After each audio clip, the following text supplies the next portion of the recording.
Felix Hübel was a German writer, bookbinder and collector. He was born in 1874 in Leipzig, the son of bookbinder Karl Friedrich Hübel, and studying bookbinding in England from Thomas Cobden Sanderson and Douglas Cockerell, and opening an artistic bookbinding division in his father's company upon his return, working with illustrators and graphic designers like Markus Bremer, Heinrich Pauser, Fritz Helmut Emke and Paul Renner. In 1901 he married Daisy Heathfield. In 1914 he won a prize at the International Book Trade and Graphic Design Fair in Leipzig. In 1916 he took over his father's business after his death and received the title of Hofrat, becoming a royal book supplier for the kingdoms of Bavaria and Romania.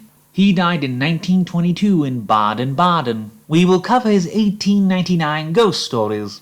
These are two small volumes, each containing a single novella. Herrenrögen concerns the two Duvenstedt brothers, the elder Adolf and the younger Heinz, from the family of the Lords of Herrenrögen. Adolf, some 20 years older than Heinz, refuses to give his brother any share of their inheritance, despite their mother's pleas on her deathbed, only giving him however much he needs and never any more. So he would always be dependent on him. Then one day Adolf announces he is going to marry, spoiling Heinz's hopes of ever inheriting Herrenrögen. A few days later they are walking by the swamp and Adolf falls in, and Heinz hesitates just long enough to make him too late when he does come to save Adolf. He calls himself a murderer and leaves Herrenrögen for years, before coming home with a wife who dies in childbirth. Then his daughter is to be married to the nephew of the family doctor. But on the day of their engagement they go down the river which her father had boarded up, afraid of the curse of his elder brother from beyond the grave.